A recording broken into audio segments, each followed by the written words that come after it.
Enough is enough. Enough is enough. Enough is enough. Enough is enough. Enough is enough. Enough is enough. Enough is enough.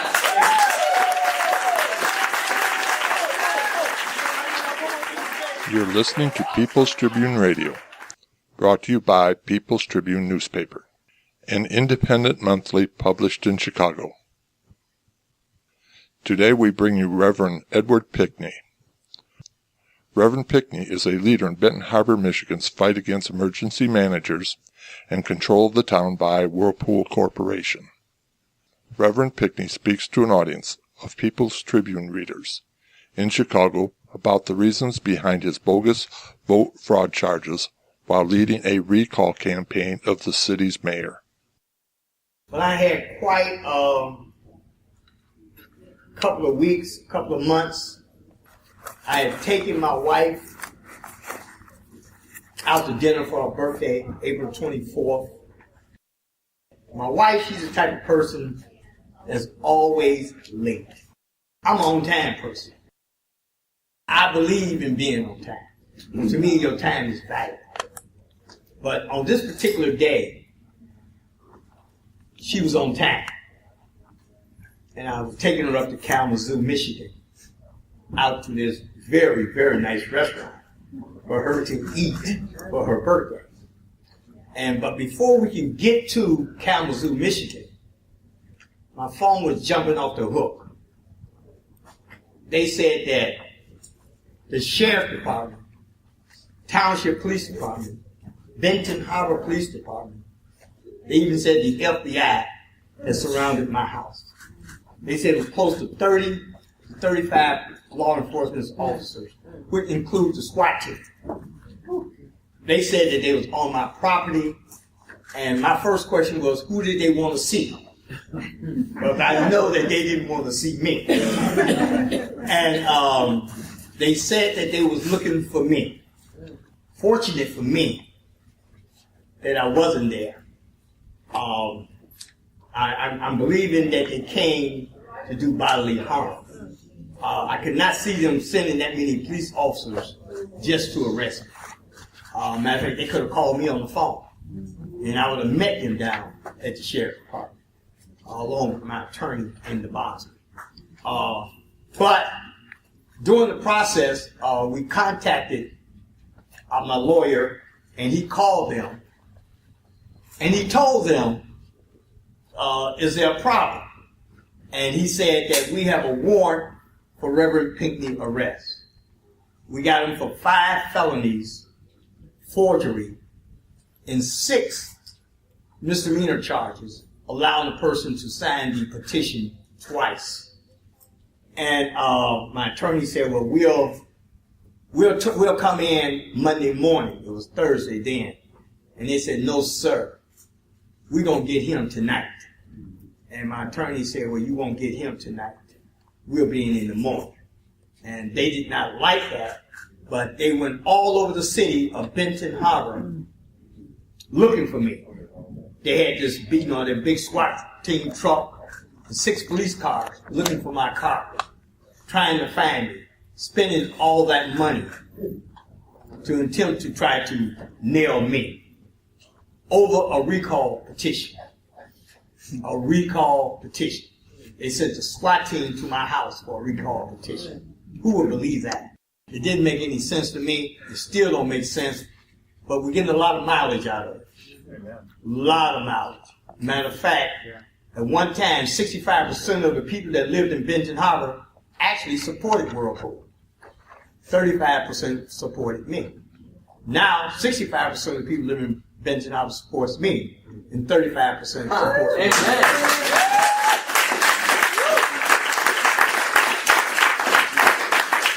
So when I got to court, the judge, this guy named Losada, we'll be going before him again on Thursday. He said that this was a hideous crime. He said this is the worst crime he have ever heard of. And he went on about 10 minutes, I guess he called himself giving me a tongue lashing and telling me how terrible it was So I'm thinking they're gonna bring a body out from the back or something, saying I killed somebody. And so he was saying all these things, and that you're such a terrible person. You're the worst person I ever met. You tried to recall the mayor. And then he said, I'm gonna put your bond at $30,000. My attorney objected, said $30,000 for a recall petition. I thought you gonna let him out on our bond, on his own personal recognizance. But it was like something you would never believe. He also said it at $30,000 cash. Plus, he also said that I was going to be on house arrest 24/7, couldn't go out, couldn't do nothing. And also, I couldn't use the computer, nor my wife. He said that we could not have a computer system in our home. So he wanted to really, really silence me. And, and once again, he thought he was doing something so terrible. But actually, what we did, we got a lot of mileage out of it. Right. See, people saying, even today, that, you was under house arrest 24/7, plus you couldn't use the computer, your wife either. Wife couldn't use it either. And they would stroll by the house like, I'm going to go somewhere.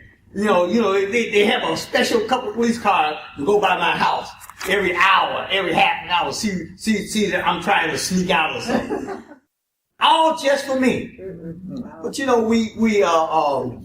we did this recall of this mayor, and he warned us though. You see, we can't say that the mayor didn't warn us. He told us. He said these words to us. He said, I'm going to send all my resources after you if you recall me.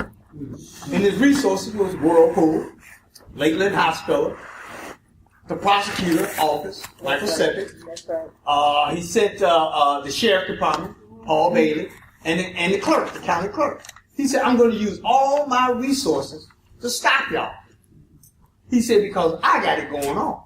He said, I'm a known butt kisser. He said, I give lap dances to these people. And this is what he did, and he knew what he was doing because he knew that he had the support of the corporations against the people. But it goes on to say it this way. We had this land. They wanted 22 acres of land, which is on the beach, Gene Clark Park. And we've been fighting that land for 5 years, trying to keep them from taking it. They're giving us 7 parcels of contaminated land in exchange for that. They didn't give us no money. They gave us this land. And this guy, he wanted to sign off on it and give it to them so they can have it. And we take the contaminated land. We wasn't having that. We're still fighting that today. They haven't signed the paperwork yet, but we know it's coming. But we can delay them as long as we can. And that's what we're doing. Also, we had a income tax that we were putting on, where over 90% of the people that work in Benton Harbor don't live there. You can see them leaving out of there between 4:30 and 6, hitting on out of town, with their paychecks and everything. So we decided to levy an income tax on them. What the mayor did, he got together with Whirlpool, and they financed this thing. They went out and spent their money to make sure that it didn't pass. They was telling people, the poor people, that it's going to affect you. But most of the people in Benton Harbor don't make enough money to pay income tax. See, but they wasn't telling them that. They were telling them that even the senior citizens is going to be coming out of property tax. And they had propaganda going. And that's what it was doing. See, we need what we call an air attack and a ground attack. See, the air attack is the people tribute. I used the people tribute. Even though I was under house arrest, I got all my papers out. Wow. Every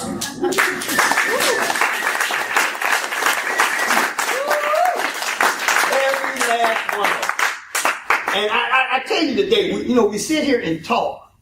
You see, we have to have an air attack and ground attack. And that's through the news media, whether we like it or not. And then we have to have our foot soldiers. We have to be out here doing these things. It's a combination of both. One won't work without the other. And you got to start using the People Tribune.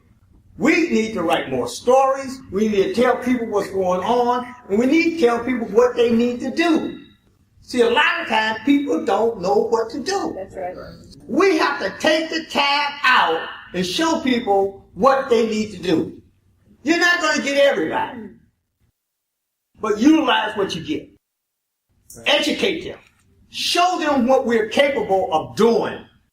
We can win this war. We can win this battle. You see, Monday morning, I got to have my briefing.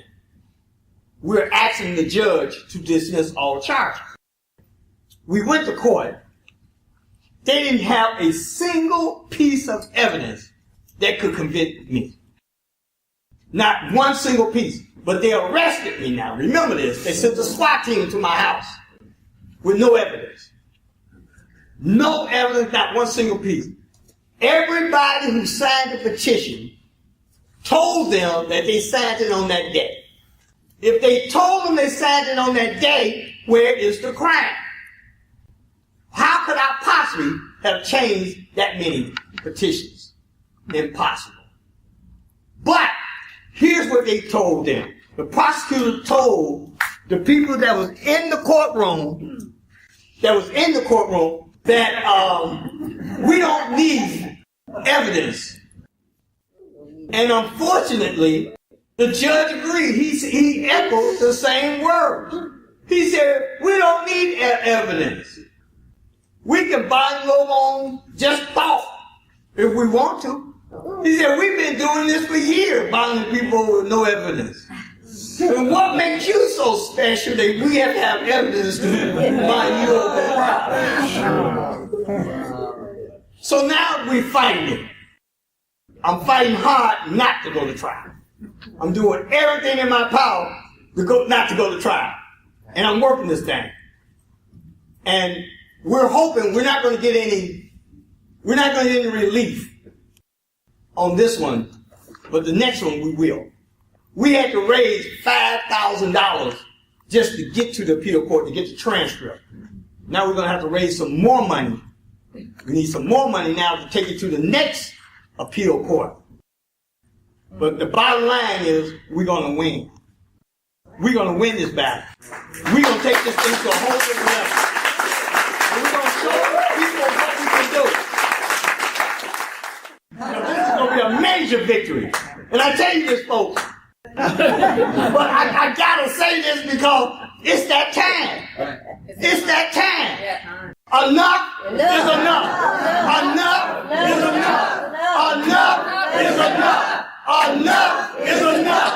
Enough is enough. Enough is enough. Enough is enough.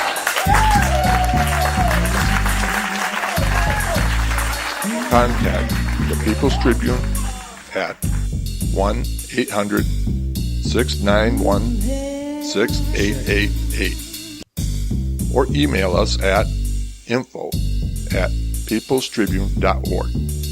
info@peoplestribune.org or visit us on the web at peoplestribune.org. Please subscribe and order bundles of the People's Tribune to give to your friends. We welcome you to send your story to the People's Tribune.